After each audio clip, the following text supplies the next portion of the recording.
third attempt at making this recording, so I hope it works this time. Keep getting phone calls. All right, Asian theater. If you guys get to travel, I hope you want to travel. And if you get a chance to travel, I hope that you will take in some theater wherever you go, because it really is reflective of the culture that you are visiting. It's like tasting the food. Most cultures are going to have some sort of entertainment that is unique to them. Now, we're looking specifically at Asia, and that covers many, many different countries, but we're going to focus on just a couple for the sake of it's one chapter. You could probably teach an entire course on this kind of theater. But there you go.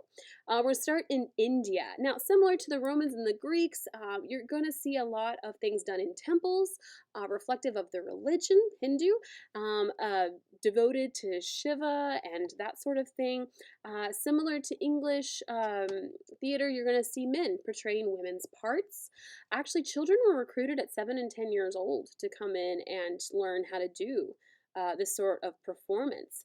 There's also Kathakali, which is a dance form of Indian theater. It's big gestures and hand motions and positions. It takes years of training to do it well. And we have some great pictures here of doing the traditional makeup. And yes, men portraying women's roles. Hello, very common in Shakespeare as well, as you know. Some great videos for you to check out. In respect of your time. Moving forward, we're looking at the theater in China. Now, the Chinese history is greatly divided by its dynasties, and we see a lot of changes happen. But I just love when you go, and if you get a chance to visit an Asian country. When I was in Korea, the history just goes so much farther back. America is a baby. These cultures just go back, and they have so many artifacts from their heritage. It's just incredible. But starting in about the Zhou dynasty, you're going to see that chorus-like dance performances that we saw in the Romans and the Greek kind of culture. And then moving towards the Tang dynasty, that was known as the Age of 1,000 Entertainments. Just loved entertainment and existed amongst all the different classes. And then in the Ming during the Ming Dynasty, you've got the very first actor school, the Pear Garden, which is wonderful. I don't even see we've even made reference to that in any of the English theaters when the first acting school took place. But China is of great note. That would be the Pear Garden. Now, performances would be 4 to 5 acts. You have many different characters. Of course, you've got males and females. Usually a clown, and then a painted face. So we've got lots of great pictures for you to look at here. Some of the music that might have been done. Usually you could also use weapons, martial arts, all part of the theater experience. And depending on what kind of character you were portraying, how fantastical or exaggerated would be, the kind of makeup that you might be wearing. Let's see here. Now, one thing that makes this a little bit unique to Japanese theater is that in Japanese theater, you would have dedicated people who were the singers. You had performers, actors, you had singers, whereas in China, many a time, your actor actually was the singer or musician, which was unique. Now, theater in Japan, you've probably heard of kabuki. We're going to get to that. But first, let's talk about Noh theater. So interesting, and I think one of the neatest things is their theater. We kind of saw a consistency, right? From the times of the Greek theater all the way up to today. The arenas look pretty much the same. We haven't deviated from that plot very much, but Noh theater is different. Here we have a good, it's actually a side view. It looks like a front view.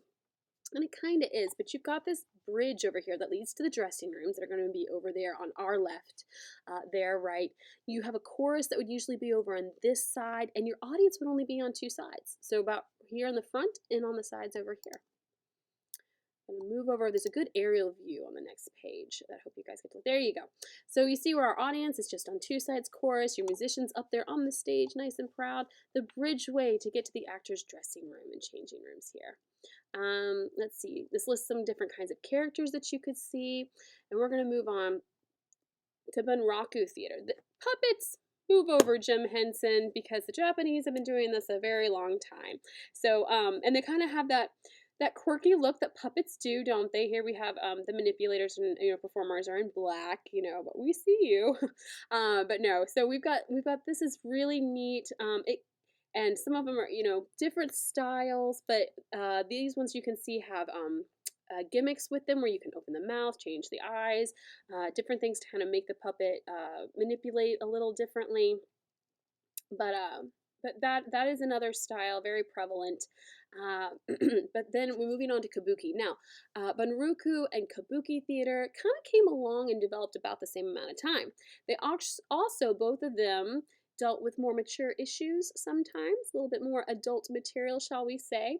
And so therefore kind of fell in and out of fashion, depending on who was in charge of the government at that time. Sometimes you would have to find kabuki performances more as like a jazz speakeasy. You had to know where to go. And then other times it was loud and proud and you could find it anywhere. It just depended upon where you were at in history about where you were going to go see that. And here's a great picture of a kabuki stage, where you might see some performances. All right. Lots of ways to get through the audience here and kind of immerses the audience in a way. Some beautiful costumes, beautiful makeup on your kabuki actors. And now, actors, again, this was a lifelong profession.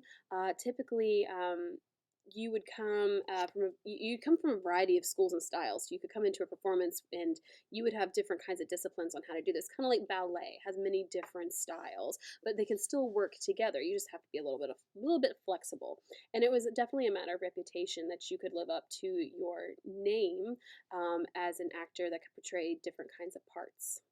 Okay, oh, Malaysia and the beautiful, beautiful shadow puppets. Okay, so they're just gorgeous paper puppets, and depending on the light, the sheets, and the way that you did things, you could have color shining through.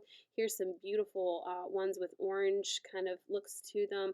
We're seeing this from the back and from the front, kind of, so you can see what that difference looks like. Here's some of the puppeteers in the back controlling things, telling a story. This is done now. Now, usually, of course, because this was done with like candles and so forth during the day, during the day of its height when it was first invented. But it would start at dusk and it would go on in 3 phases, kind of very similar to the typical arch, introducing the characters and the conflict. Then you have the crescendo, and then you have the resolution. So, and here's some musicians that would be playing at one of those.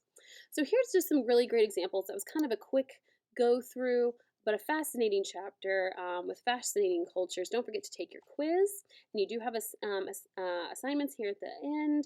Make sure and get those done. You guys are moving right along. Thanks so much for listening.